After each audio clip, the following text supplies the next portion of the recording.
శాశ్వతమైన ప్రేమతో మనల్ని ప్రేమిస్తున్నారు యేసు ప్రభువారు. మన కొరకు ఆయన సిలువ మీద ప్రాణం పెట్టారు. ఆయన నమ్మిన వారు అందరికీ ఉచితంగా రక్షణ ఇస్తున్నారు.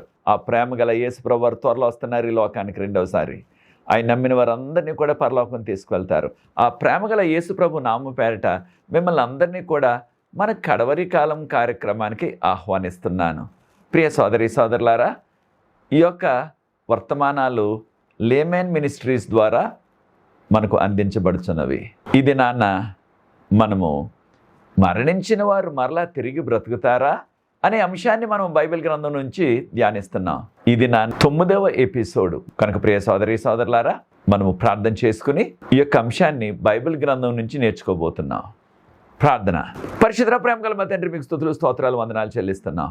మమ్మల్ని, మా కుటుంబాల్ని, మా సంఘాలను మీరు ప్రేమించి మీ యొక్క వాక్యం నుండి మరణించిన వారు మరలా తిరిగి బ్రతుకుతారా అనే అంశాన్ని మేము ధ్యానిస్తున్నాం ప్రభా.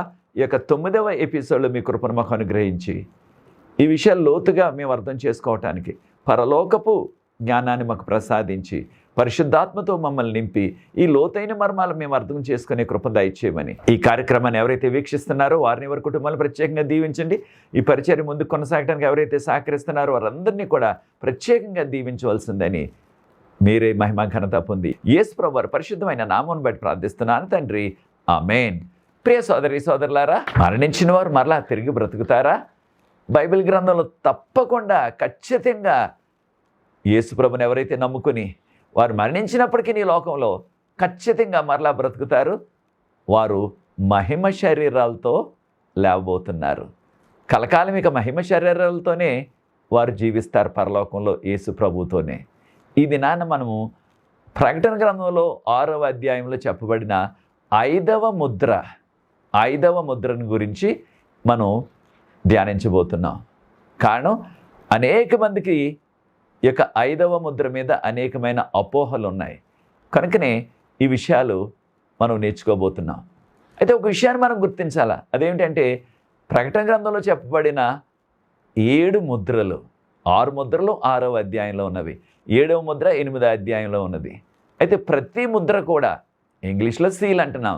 యేసు ప్రభువారే ఆ ముద్రను తెరుస్తారు.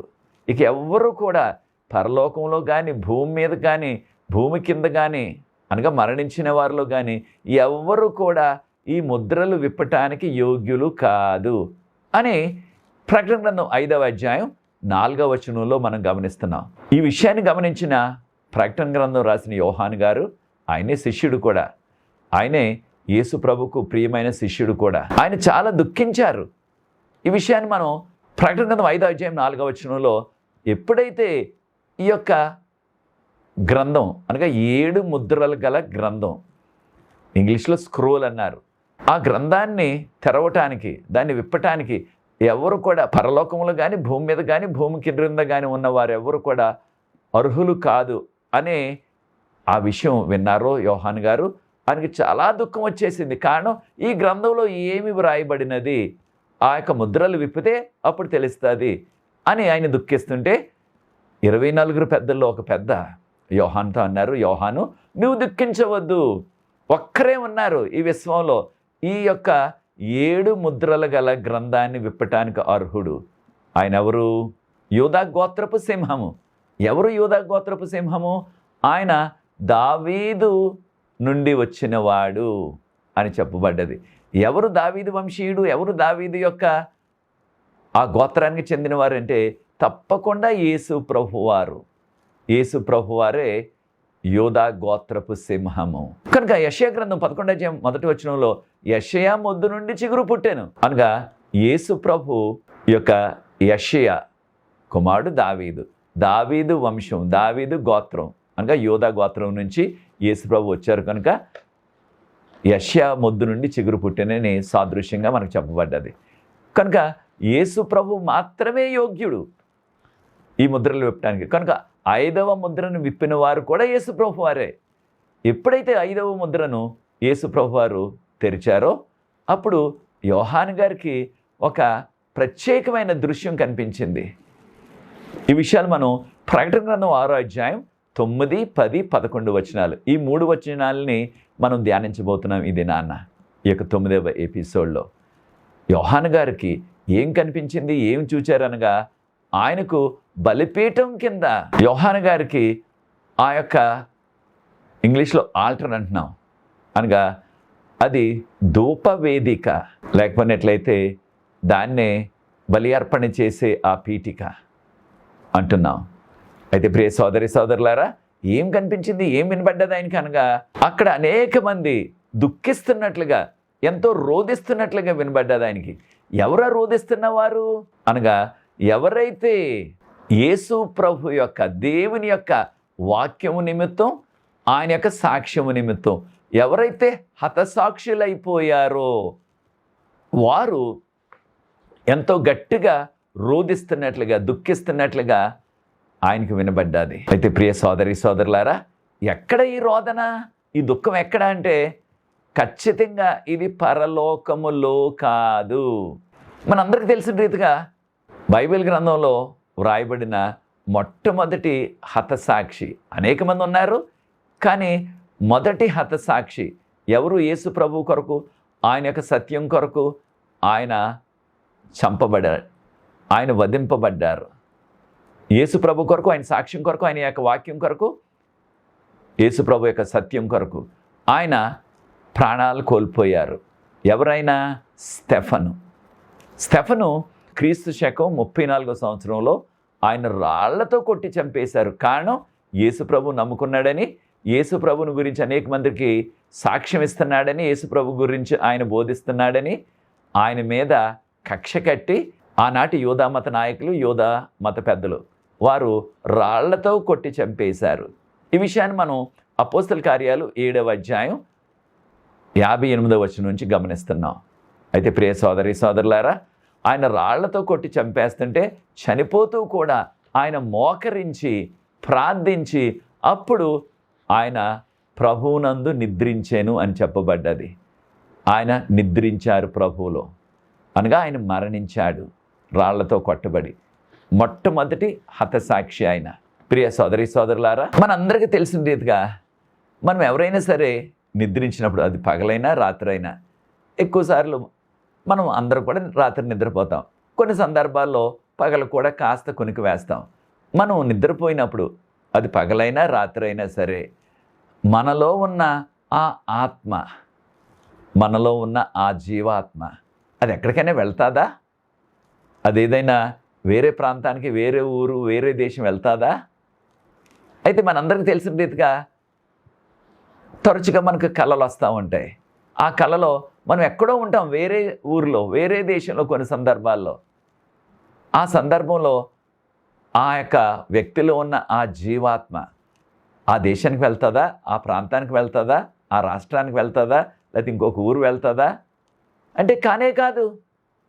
కానీ ఒకవేళ ఆ విధంగా జీవాత్మ వెళ్ళిపోయినట్లయితే ఇక మిగిలేదేమిటి? వట్టి ప్రాణం లేని శరీరం. జీవాత్మ వెళ్ళిపోతే ఇక మిగిలేది వట్టి ప్రాణం లేని శరీరం. దాన్నే శవం అంటాం మనం. అది జరగదు కదా. మనం నిద్రపోతున్నప్పుడు ఖచ్చితంగా మనలో ఉన్న ఆ జీవాత్మ ఎక్కడికి కూడా వెళ్ళటం లేదు. ఈ విషయాన్ని మనం గుర్తించాలా. ఇక్కడ ప్రకటన గ్రంథం 6వ అధ్యాయం 9వ వచనంలో ఆత్మని తర్జుమా చేశారు.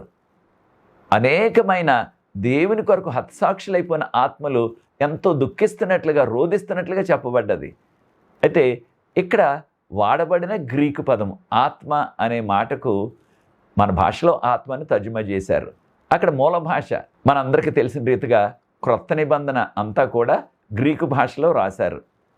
కనుక ప్రకటన గ్రంథం 6వ అధ్యాయం 9వ వచనంలో వాడబడిన గ్రీకు పదము సుఖే అంటారు. సుఖే అంటారు. అయితే ఆ యొక్క పదానికి, సుఖే అనే గ్రీకు పదానికి రకరకాల అర్థాలు ఉన్నాయి. అదే మాటను, గ్రీకు మాటను కొన్ని సందర్భాల్లో వ్యక్తి, ఇంగ్లీష్లో పర్సన్ అంటున్నాం, వ్యక్తి అని తర్జుమా చేశారు. కొన్ని సందర్భాల్లో ప్రాణము అని తర్జుమా చేశారు. కొన్ని సందర్భాల్లో మనస్సు అని తర్జుమా చేశారు. కొన్ని సందర్భాల్లో హృదయము అని తర్జుమా చేశారు. కొన్ని సందర్భాల్లో ఆత్మ అని తర్జుమా చేశారు. కనుక ఇక్కడ ఆత్మలు రోధిస్తున్నాయి, ఆత్మలు దుఃఖిస్తున్నాయని చెప్పబడ్డాది. అయితే ఎక్కడ దుఃఖిస్తున్నారు వీరు అనేదే ప్రశ్న మనకి.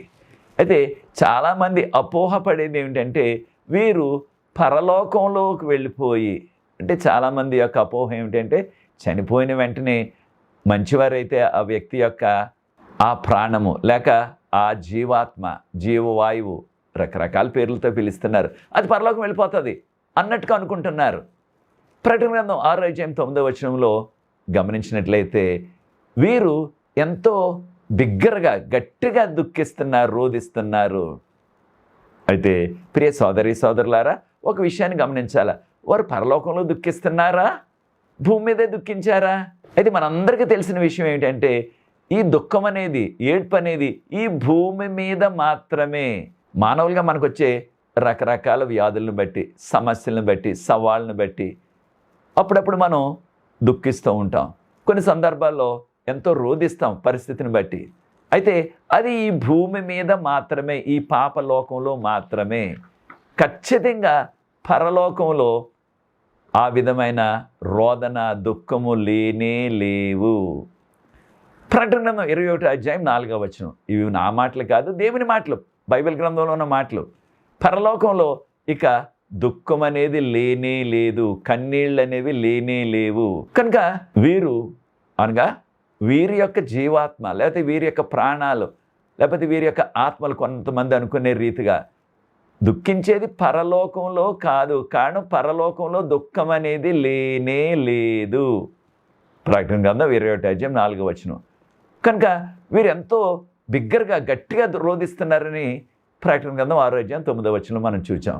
కనుక అది ఖచ్చితంగా పరలోకంలో కాదు, ఈ భూమి మీదే ఆ రోదనలు, దుఃఖాలు, కన్నీళ్ళు పెట్టడం ఈ భూమి మీదే తప్ప పరలోకంలో కాదు. అయితే ఒక విషయాన్ని గమనించాలా, వీరు హతసాక్షులు. అనగా యేసు ప్రభు నమ్ముకున్నారు కనుక ఆయన కొరకు, ఆయన సత్యం కొరకు, ఆయన వాక్యం కొరకు, ఆయన కొరకు ఇచ్చే సాక్ష్యాన్ని బట్టి వారు ఎంతో వేధించబడి, ఎంతో వారు శ్రమలు పడి వారి యొక్క ప్రాణాలు విడిచారు. కనుక ఆ శ్రమలు పొందినప్పుడు, వారు ప్రాణం విడుస్తున్నప్పుడు, ఆ దెబ్బలు తింటున్నప్పుడు, ఉదాహరణకు స్టెఫన్లాగా రాళ్ళతో కొట్టేస్తుంటే మానవుడిగా ఎవరైనా సరే దుఃఖిస్తాం.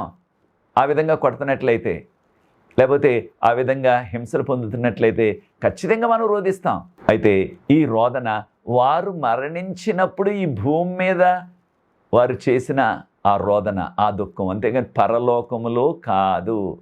ఈ విషయాన్ని మనం గుర్తించాలా. మనందరికీ తెలిసిన రీతిగా కయ్యోను తన యొక్క తమ్ముడైన ఏబేలుని చంపేశాడు. చంపేసినప్పుడు ప్రభు ప్రశ్నించారు, ఏమని? కయ్యోను, మీ తమ్ముడైన ఏబేలు ఎక్కడున్నాడు? ఆయనేమో, నేను మా తమ్ముడికి కాపలావాడినా, నాకు తెలియదు అన్నాడు. అనగా కయ్యోను ఉద్దేశం ఏంటంటే తను చేసిన ఆ దుష్టకార్యం, తను చేసిన ఆ పాపము, తను చేసిన ఆ హత్య ఇక ఎవ్వరికీ కూడా తెలియదు అనుకున్నాడు ఆయన. ఈ ఆధ్యాత్మిక సత్యాన్ని కూడా నేర్చుకోవాలి మనం. ఎప్పుడైనా సరే మనం పొరపాటు చేసినప్పుడు, పాపం చేస్తున్నప్పుడు మనం చుట్టూ చూస్తూ ఎవరు నన్ను చూడట్లేదు అనుకుంటాం మానవులుగా. అప్పుడు చేస్తాం ఆ దొంగతనం కానీ, లేకపోయినట్లయితే ఆ దుష్ట కార్యం కానీ. కయ్యోను కూడా అదే అనుకున్నాడు, బహుశా దేవునికి తెలియదని. ప్రభువారు అన్నారు ఆదికాండం 4:10 నీ తమ్ముని యొక్క రక్తము, ఆ ఏబేలు యొక్క రక్తము భూమి మీద నుండి నా సన్నిధిలో దుఃఖిస్తుంది, మొరపెడుతుంది. ఎక్కడి నుండి? భూమి మీద నుండి. అక్కడ రోధించేవారు, దుఃఖించేవారు, లేకపోతే మొరపెట్టేవారు ఎవరు? ఆయన రక్తం. ఆత్మ కాదు, ఆయన రక్తం. ఎక్కడి నుంచి? భూమి మీద నుంచి. ప్రభు అనలేదు, ఏబేలు నీతిమంతుడు, విశ్వాసి. హెబ్రీయులకు రాసిన పత్రిక 1 మొట్టమొదటి విశ్వాసుల జాబితాలో ఏబేలు పేరే మొదట ఉన్నది. అయితే ఏబేలు విశ్వాసి అయినప్పటికీ, నీతిమంతుడు అయినప్పటికీ ప్రభు అంటున్నారు, నీ తమ్ముని రక్తం భూమి మీద నుంచి నాకు మొరపెడుతుంది. ప్రభు అనవచ్చు కదా, మీ తమ్ముడిని నువ్వు హత్య చేసేసావు, మీ తమ్ముడి యొక్క ఆత్మ పరలోకం వచ్చేసింది, ఇక్కడ నా సన్నిధిలో దుఃఖిస్తుంది ఏబేలు యొక్క ఆత్మ అనొచ్చు కదా. అనలేదు ప్రభువారు. భూమి మీద నుండి మొరపెడుతుంది, భూమి మీద నుంచి దుఃఖిస్తుంది. కనుక ప్రియ సోదరి సోదరులారా, ఆ యొక్క రోదన, దుఃఖం అవన్నీ కూడా భూమి మీదే జరుగుతాయి, కానీ పరలోకంలో ఆ రోదన, దుఃఖం, వేదన లేనే లేవు. అయితే ప్రియ సోదరి సోదరులారా, మరొక విషయాన్ని కూడా మనం గుర్తించాలా. అదేమిటంటే దేవునికి తెలియకుండా మనం ఏది కూడా దాచలేము. ఎక్కడ ఈ విశ్వంలో ఏది జరిగినప్పటికీ, మన భాషలో అంటాం చీమ చిటుక్కుమన్నప్పటికీ ఖచ్చితంగా అది దేవునికి తెలియకుండా ఉండదు. దేవునికి మనం దాచగలిగినది ఏది కూడా లేదు. అది మంచి అయినా చెడ్డైనా సరే మనం దాచలేం. అన్నీ కూడా ప్రభువుకు తెలుసు. ఉదాహరణకు అది జననమైన, వివాహమైన, మరణమైన, మంచి కార్యమైన, ఒక శుభకార్యమైన, ఒక విషాదమైన కార్యమైన, ఏదైనా సరే ప్రభువుకు తెలియకుండా ఏది దాచలేము. ఈ విశ్వంలో అన్నీ కూడా ఆయనకు తెలుసు. ప్రతిదీ కూడా ఆయన దృష్టికి వస్తుంది. కనుక ప్రియ సోదరి సోదరులారా, ప్రభు అన్నారు, కయ్యోను నీ తమ్ముని యొక్క రక్తం నా దగ్గర మొరపెడుతుంది, నా దగ్గర ఎంతో దుఃఖంతో నా దగ్గర మొరపెడుతుంది అన్నారు ప్రభువారు. కనుక ప్రియ సోదరి సోదరులారా, ఎప్పుడైనా సరే ఒక విశ్వాసి కన్నీళ్లు విడిచినట్లయితే, ఎప్పుడైనా సరే ఒక విశ్వాసి ప్రభువు నమ్ముకున్న వ్యక్తి, స్త్రీ అయినా పురుషుడైనా, వారికి ఉన్న సవాళ్ళను బట్టి, వారికి ఉన్న సమస్యలను బట్టి, వారికి ఉన్న ఇబ్బందులను బట్టి వారు కన్నీళ్లు విడిచినట్లయితే, వారు దుఃఖించినట్లయితే తప్పకుండా ప్రభువు దాన్ని చూస్తారు. ప్రభువారు స్పందిస్తారు. వెంటనే ఆయన పట్టించుకోకుండా పోరు. కారణం యేసు ప్రభుకున్న ఒక బిరుదు ఇమ్మాన్యుయేలు. ఇమ్మాన్యుయేల్ అంటే దేవుడు మనతో ఉంటారు, మనతో ఉండే దేవుడు. మనకున్న ఏ సమస్య అయినా, ఏ సవాళ్ళైనా సరే ఆయనకు తెలుసును కనుక ఆ పరిస్థితిని బట్టి ఆయన వెంటనే స్పందించి వారిని ఆదుకుంటారు. కనుక ప్రియ సోదరి సోదరులారా, మనందరికీ తెలుసు షడ్రకు, మేషకు, అబేద్నెగో అవి బబులోను పేర్లు. వారి యొక్క బైబిల్ పేర్లు హననయ, అజ్రాయ, మిసాయేలు. ఈ విషయాన్ని మనం దానియేలు గ్రంథం 1వ అధ్యాయంలో గమనిస్తున్నాం. వారిని ఆ బబులోను దేశస్థులు, ముఖ్యంగా లోకమంతటికీ రాజు ఆ దినాల్లో ఆయన నెబుకద్నెజరు రాజు గారు, ఆయన వారిని అగ్నిగుండంలో వేయించేశారు. కారణం ఆయన చేసిన బంగారు ప్రతిమకు, ఆ బంగారు విగ్రహానికి వారు సాగిలపడలేదు, దానికి పూజలు చేయలేదు. కనుక వారిని అగ్నిగుండంలో వేసేశారు. వారేమన్నారు, మా దేవుడు ఈ అగ్నిగుండం నుండి కూడా మమ్మల్ని కాపాడగల శక్తి, ఆ సత్తా మా దేవుడికి ఉన్నాయి, మా దేవుడు మమ్మల్ని కాపాడతారు అని చెప్పారు. వారు చెప్పినట్లుగానే ఖచ్చితంగా జరిగింది. అనగా దేవుని నమ్ముకున్న విశ్వాసులు ఎప్పుడైనా సరే అటువంటి సమస్యల్లో, సవాళ్ళలో వెళ్తున్నట్లయితే ఖచ్చితంగా ఆయన స్పందిస్తారు. ఈ విషయాలు మనం దానియేలు గ్రంథం 3వ అధ్యాయంలో చదువుతున్నాం. అయితే కొన్ని సందర్భాల్లో ప్రియ సోదరి సోదరుడా, ప్రభువారు కొంతమంది విశ్వాసులను ఆయన వారు వెళ్తున్న ఆ యొక్క కష్టాలు గుండా, వారు పడుతున్న కష్టాలు, వారు అనుభవిస్తున్న ఆ శ్రమలను ఆయన అనుమతిస్తారు. మనకి మంచి ఉదాహరణ యోబు గారిని ఆయన అనుమతించారు. అయితే యోబు గారు ఆయన విశ్వాసాన్ని విడిచిపెట్టేయలేదు. అన్ని సవాళ్ళు వచ్చినప్పటికీ. కారణం ఆ సవాళ్ళన్నీ, ఆ సమస్యలన్నీ, ఆ శ్రమలన్నీ తెచ్చేవాడు సాతాను, ఆనాడు కానీ ఈనాడు కానీ. కనుక ప్రియ సోదరి సోదరుడా, మనం కూడా, లేక మీరు కూడా ప్రభు నమ్ముకున్న గురించి, బాప్తిసం తీసుకున్న గురించి, మీకు కూడా అటువంటి సమస్యలు, సవాళ్ళు ఎదురవుతున్నాయా? మీరు నమ్మకంగా, ధైర్యంగా ఉన్నట్లయితే, యోబులాగా విశ్వాసాన్ని కోల్పోకుండా జీవించినట్లయితే ప్రభువారు నిన్ను రెట్టింపు దీవిస్తారు. సమయం ఉన్నప్పుడు యోబు గ్రంథం ఆఖరి అధ్యాయం చదివి చూడండి. యోబు కోల్పోనివన్నీ కూడా రెట్టింపు పొందారు. కారణం ఆయన విశ్వాసాన్ని విడిచిపెట్టకుండా కొనసాగారు. కనుక కొన్ని సందర్భాల్లో ప్రభువారు వారి విశ్వాసాన్ని బలపరచడానికి, అనేక మందికి వారు ఒక మాదిరిగా చేయటానికి, అనేక మంది విశ్వాసులకు రాబో కాలాల్లో వారిని ఒక మాదిరిగా చేయటానికి ప్రభువారు అటువంటి సవాళ్ళు ఆయన అనుమతిస్తారు. కనుక ప్రియ సోదరి సోదరులారా, దేవుడు ఆ యొక్క సింహాసనాసీనుడై ఆయన మనం పడుతున్న ప్రతి శ్రమ, మనం ఎదుర్కొంటున్న ప్రతి సవాల్ను ఆయన చూస్తున్నారు. దానికి ఆయన కాలంలో ఆయన స్పందిస్తారు. ప్రకటన గ్రంథం 6వ అధ్యాయం 10వ వచనాన్ని గమనించినట్లయితే ఈ యొక్క 5వ ముద్రలో వారు ఈ విధంగా అంటున్నట్లుగా యోహాను గారు దర్శనంలో చూచారు. ఏమని? ఎంతకాలం ఓ ప్రభువా, మీరు పరిశుద్ధులు, మీరు న్యాయవంతులు, మీలో సత్యం ఉన్నది. ప్రభువా, ఎంతకాలం మీరు మా యొక్క విరోధులు, మమ్మల్ని ఎవరైతే హతమార్చేశారో వారికి శిక్ష వేయకుండా, మా యొక్క రక్తాన్ని బట్టి, అనగా మా రక్తాన్ని చిందించారు వారికి మీరు శిక్ష ఎప్పుడు వేస్తారు ప్రభువా అన్నట్లుగా వారికి ఎప్పుడు ఆ యొక్క ప్రతిఫలం కలుగుతుంది ఈ భూమి మీద అని వారు విజ్ఞాపన చేస్తున్నట్లుగా యోహాను గారికి వినబడ్డాది. నిజమే, ఖచ్చితంగా మానవులుగా వారు ఎంత భక్తుడైనప్పటికీ వారు ఆ శ్రమల గుండా వెళ్తున్నప్పుడు ఖచ్చితంగా వారి మనసులో ఆలోచన వస్తుంది. ఆ ఆలోచన ఖచ్చితంగా ఒక దినాన్న నాకు ఇన్ని హింసలు తెస్తున్నారు, నన్ను ఇంతగా హింస పెడుతున్నారు, నాకు అనేకమైన శ్రమలు తెచ్చిపెట్టారు, వీరికి ఖచ్చితంగా ప్రతిఫలం ఆ దేవుడే ఇస్తారు, వారికి శిక్ష ఆ దేవుడే వేస్తారు, యేసు ప్రభువే వేస్తారు అనే ఆ ఆలోచన వారికి వస్తుంది. అలాంటి ఆలోచనే ఇక్కడ సాదృశ్యంగా హతసాక్షులైన వారికి కూడా వచ్చినట్లుగా మనం చూస్తున్నాం. ఎంతకాలం ప్రభువా, న్యాయవంతుడైన దేవుడా, సత్యవంతుడైన దేవుడా, ఎంతకాలం మీరు వారికి శిక్ష వేయకుండా అలాగా ఆలస్యం చేస్తున్నారు ప్రభువా అన్నారు. అయితే ప్రియ సోదరి సోదరులారా, ఈ యొక్క ఆలోచనలు వారికి మరణించిన తరువాత కాదు వచ్చినది, మరణిస్తున్న సమయంలో. మనం అపోహపడేది ఏమిటంటే వారు మరణించిన తర్వాత పరలోకం వెళ్ళిపోయి పరలోకంలో వారు దుఃఖిస్తూ ఆ యొక్క ధూపపీఠిక దగ్గర వారు ఈ విధంగా రోధిస్తున్నారు అనుకునేవారు, ఆ విధంగా వివరించేవారు కూడా అనేక మంది ఉంటున్నారు. అది సరికాదు. కారణం పరలోకంలో ఆ రోదన వేదన దుఃఖాలు లేనే లేవు. కనుక వీరు దుఃఖించినది రోధించినది అది భూమి మీద వారు మరణిస్తున్న సమయంలో, వారు ఆ వేదనలో ఆ హింసలో వారు ప్రాణాలు పోతున్న సమయంలో వారు ఆలోచించిన ఆలోచనలు ఇవి. అవి దేవుని సన్నిధికి ఒక ధూపం వల్లే చేరినవి. కనుక ప్రియ సోదరి సోదరులారా, గడిచిన ఎపిసోడ్లో మనం నేర్చుకున్నాం, ఏ వ్యక్తి కూడా ఎంత భక్తుడైనా సరే, హతసాక్షి అయినా సరే, హతసాక్షులు అవ్వటం అంటే సామాన్యం కాదు.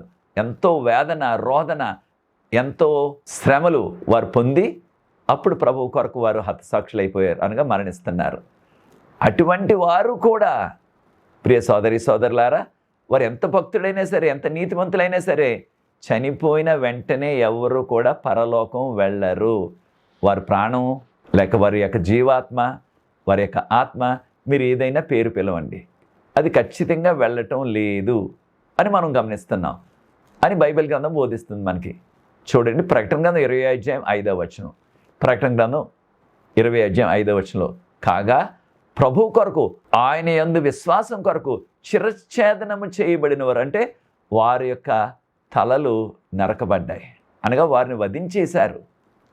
కారణం ప్రభువుని నమ్ముకున్నారని, ఆయన కొరకు సాక్ష్యం ఇచ్చారని, ఆయన వాక్యాన్ని ప్రకటించారని వారిని హతం చేసేశారు. కనుకనే వారిని హతసాక్షులు అంటున్నాం, ఇంగ్లీష్లో మార్టియర్ అంటున్నారు. అయితే చూడండి, ప్రకటన గ్రంథం 20 ప్రకటన గ్రంథం 20 ఎప్పుడు జరుగుతుంది? రెండవ రాకడ తరువాత ఆ 1000 ఏళ్ల కాలంలో జరిగే సంఘటనలు. అప్పుడు చూడండి, యోహాను గారు తన దర్శనంలో ఏ విధంగా ఆ విషయాలు చూచారో చూడండి. అంతటా ఎవరైతే ప్రభువు కొరకు హతసాక్షులు అయిపోయారో, వారి యొక్క శిరచ్ఛేదనం చేయబడ్డారో, వారందరూ కూడా మరలా బ్రతికి వారు సింహాసనాల మీద కూర్చుని వారు తీర్పు తీరుస్తున్నారు ప్రభువుతో అని చెప్పబడ్డది. మరలా బ్రతికారు, దేవునికి స్తోత్రం. యేసు ప్రభువు నమ్ముకుని మరణించినట్లయితే తప్పకుండా మరలా బ్రతుకుతారు. అది మహిమ శరీరాలు, కలకాలము జీవించే జీవితం, అది దాన్ని నిత్య జీవం అంటున్నాం మనం. వారు మరలా బ్రతికి సింహాసనాల మీద కూర్చుని వారు ఆయనతో కలిసి తీర్పు తీరుస్తున్నారు. ఇది పరలోకంలో జరిగే సంఘటన. కనుక ప్రియ సోదరి సోదరులారా, ఎంతటి భక్తులైనప్పటికీ, ఎంత నీతివంతమైన జీవితం జీవించినప్పటికీ, చనిపోయిన వెంటనే మరణించిన వెంటనే వారు పరలోకం వెళ్ళట్లేదు. వారికి ఈ యొక్క మహిమ శరీరాలు దేవునితో కలిసి జీవించడానికి, ఆ తీర్పు తీర్చడానికి ఆ యోగ్యత ప్రభు రెండవ రాకడ తర్వాత ఇస్తారు. అనగా రెండవ రాకడ వరకు కూడా వారు ఆ మరణ నిద్రలలోనే ఉంటారు. అప్పుడు చూడండి, వారికి సాదృశ్యంగా తెల్లని వస్త్రాలు ఇవ్వబడ్డాయి. తెల్లని వస్త్రాలు దేనికి సాదృశ్యం? దేవుని యొక్క నీతికి సాదృశ్యం. అనగా వీరికి ఒక అభయం ఇవ్వబడ్డది. మీరు ఖచ్చితంగా నిత్య జీవాన్ని పొందుతారని అభయం ఇవ్వటం అన్నమాట. తెల్లని వస్త్రాలు వారికి ఇవ్వబడ్డాయి. కానీ వారికి ఏం చెప్పారు? ప్రకటన గ్రంథం 6:11 గమనించండి. ప్రకటన గ్రంథం 6:11 గమనించినట్లయితే వారికి తెల్లని వస్త్రాలు ఇచ్చి, మీరు కొంచెం సేపు మీరు ఇక కొంచెం సేపు వేచి ఉండండి, కొంచెం సేపు ఇంకా విశ్రాంతి తీసుకోండి. దేనికి వారు ఇంకా కొంచెం సేపు వేచి ఉండాలంటే, మీ తోటి భక్తులు అనగా మీకులాంటి భక్తులు ఇంకా కొంతమంది ఉన్నారు భూమి మీద, వారు కూడా మీకులాగే ఈ భూమి మీద ఈ సవాళ్ళన్నీ పొంది వారు కూడా మీకులాగే మరణించాలి, హతసాక్షులు అవ్వాలా. అంతవరకు మీరు ఓపిక పట్టండి.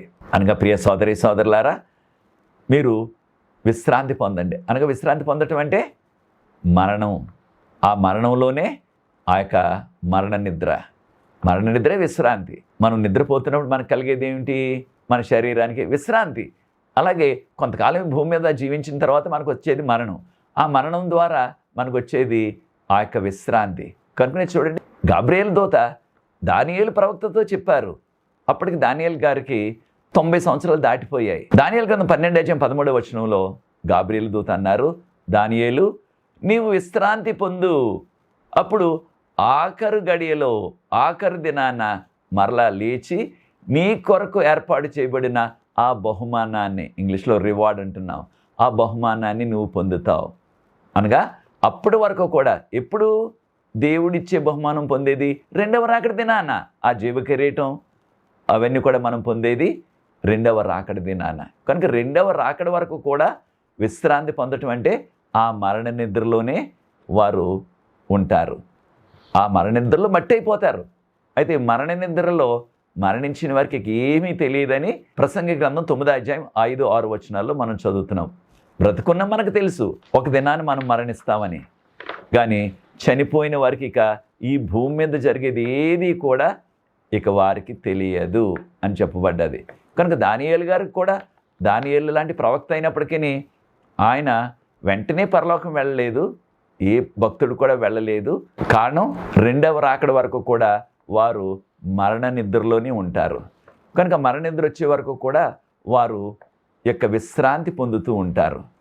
కనుక ప్రియ సోదరి సోదరులారా, అపోస్తల కార్యాలు 2:28-34 వరకు ఉన్న వాక్య భాగాన్ని చదివినట్లయితే పేతురు గారు అంటున్నారు, దావీదు రాజు మరణించాడు, ఆయన సమాధి మన దగ్గరే ఉన్నది, ఆయన ఇంకా పరలోకానికి ఎక్కిపోలేదు అంటున్నారు.